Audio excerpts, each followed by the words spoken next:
खुद से जीतने वालों को मेरा सलाम। लड़का कई बार सोचता कि सब कुछ बताकर मन हल्का कर लूं और माफी मांग लूं, लेकिन ऐसा कर नहीं पाता। फिर एक घटना ऐसी हुई जिसने लड़के को अंदर तक झकझोर कर रख दिया। कहानी शुरू होती है छोटे शहर में रहने वाले लड़के से। कई बच्चों की तरह ये लड़का कुछ अपने परिवार के और कुछ अपने सपने पूरे करने के लिए जुटकर पढ़ाई कर रहा था। लेकिन जैसे जैसे एग्जाम पास आ रहे थे वैसे वैसे लड़के को टेंशन होने लगा। लड़के ने 1 साल पहले ड्रॉप लिया था, जिस कारण उसे प्रेशर महसूस होता और वो मन के इस बोझ को किसी को बता नहीं पाता। कई बार इसी प्रेशर के चक्कर में घर वालों से झगड़ा हो जाता। लड़ाई होने के बाद लड़का और बेचैन हो जाता, फिर चाहकर भी पढ़ाई में मन न लगता। जब लड़के का मूड खराब होता तो वो कई घंटे बाहर घूमने में निकाल देता। पिता समझाते कि पढ़ाई पर ध्यान दिया करो बेटा, तो लड़का चिढ़कर कहता, मुझे पता है कि पढ़ना जरूरी है, पर मैं पूरे समय पढ़ भी तो नहीं सकता, मुझे अपनी जिम्मेदारी से काम करने दो। लड़का भले ही ये सब बोलता, लेकिन वो मन ही मन जानता था कि वो अपना समय खराब कर रहा है और प्रेशर के कारण वो कंसंट्रेट नहीं कर पा रहा। लड़का कई बार सोचता कि मैं पापा को सब कुछ बताकर मन हल्का कर लूं और माफी मांग लूं, लेकिन ऐसा कर नहीं पाता। फिर एक घटना ऐसी हुई जिसने लड़के को अंदर तक झकझोर दिया। एक सुबह उसके पिता से थोड़ी बहस हुई तो लड़का नाराज होकर बाहर चला गया। थोड़ी देर बाद लड़के ने महसूस किया कि मैंने बेकार में ही बहस कर ली। लड़के ने सोचा आज तो घर जाकर माफी मांग लेता हूं। पर जब लड़का घर आया तो पता चला कि पिता को हॉस्पिटल ले गए हैं। लड़का तुरंत हॉस्पिटल पहुंचा।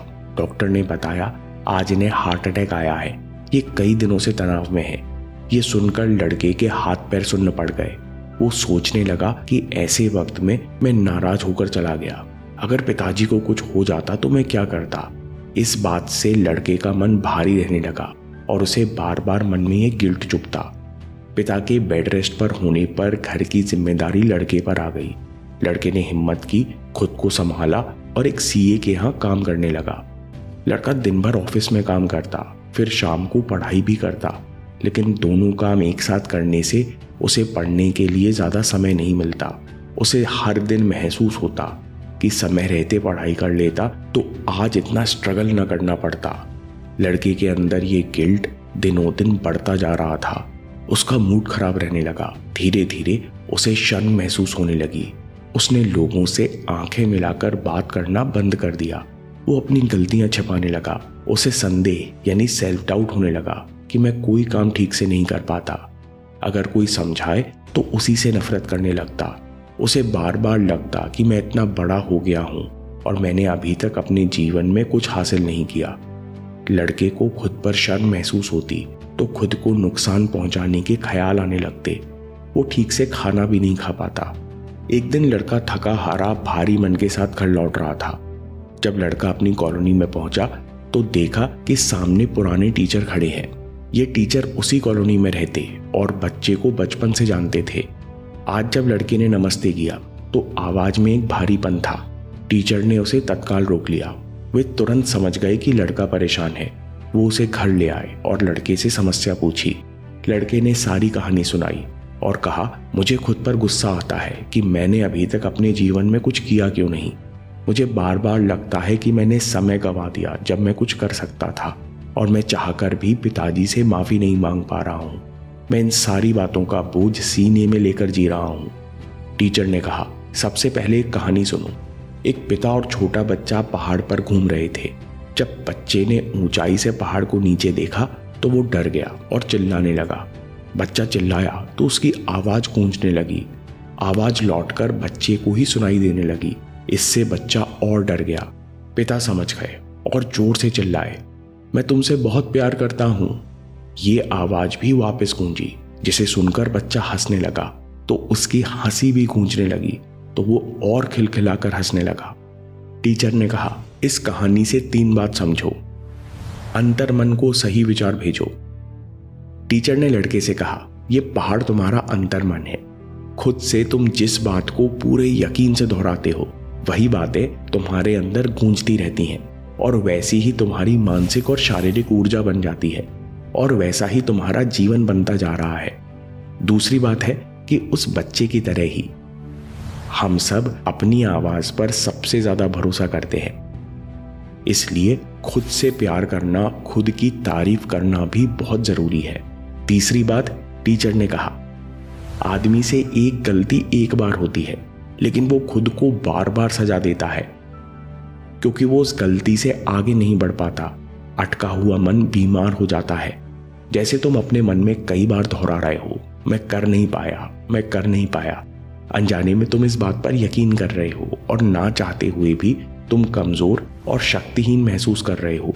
ऐसी स्थिति में सबसे पहले इंसान का आत्मसम्मान खत्म होने लगता है, उसकी ऊर्जा का स्तर गिर जाता है, फिर लोगों से आंख नहीं मिला पाता, उसे खुद पर शक होने लगता है, फिर वो इतना इनसिक्योर हो जाता है कि वो किसी चीज के लिए गलती स्वीकार नहीं कर पाता।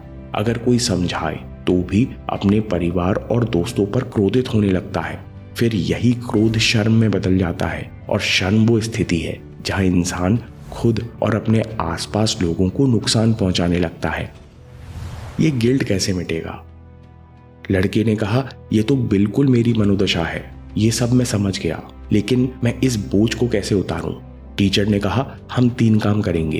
पहले खरपतवार साफ करेंगे, फिर नए बीज लगाएंगे और फिर उनमें पानी डालेंगे। स्टेप 1, खरपतवार की सफाई। सबसे पहले जो भी शिकायत खुद से है, मैं ये नहीं कर पाया, मेरे अंदर ये कमी है और इनके कारण मैं ऐसा महसूस करता हूं, ये सारी बातें ईमानदारी से एक पेपर पर लिख लो और इसके बाद बाथरूम में या कहीं खुली जगह जाकर इस पेपर को आग लगा दो। इस पेपर को पूरी तरह जलते हुए देखो। ये आग लगाना प्रतीक है कि तुम गिल्ट के भार से मुक्त हो, तुम्हारा मन साफ हो गया है। ऐसा करने से तुमको तत्काल शांति महसूस होगी। लड़के ने तत्काल ऐसा ही किया। स्टेप 2, तत्काल अच्छे विचारों के बीज लगाओ। मन शांत हुआ है, लेकिन मन की आदत नहीं बदली, इसलिए अच्छे विचारों और आदतों के बीज लगाना बहुत जरूरी है, नहीं तो कुछ दिनों में वापस पुरानी साइकिल शुरू हो जाएंगी। पहली आदत है, हर दिन सुबह उठकर 2 तरह के लोगों को प्रेम और शुभकामनाएं भेजो। पहला, जिन लोगों को आपने कष्ट दिया है। कैसे?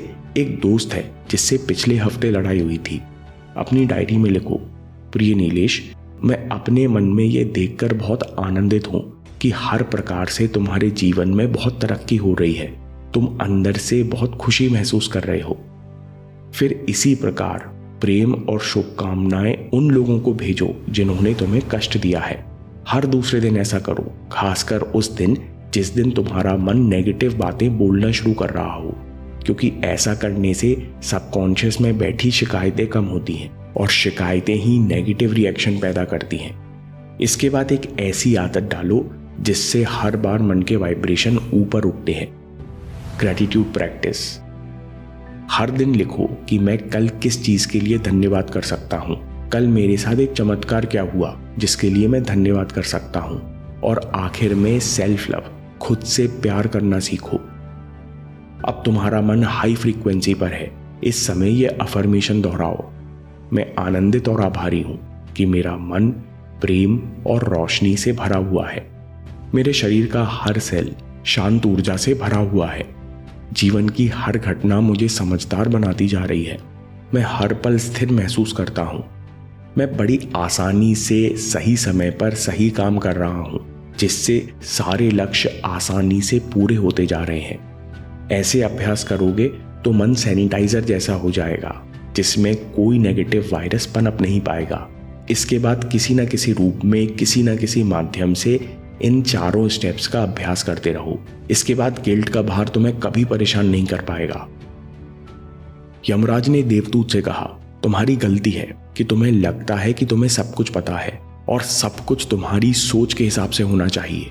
तुम्हारी सजा तब खत्म होगी जब तुम 3 बार खुद पर हंस नहीं लोगे।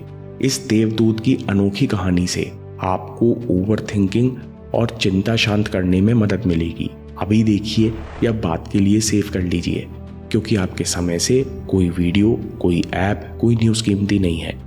मैं काम के किस्से लाता रहूंगा। हम जीतेंगे।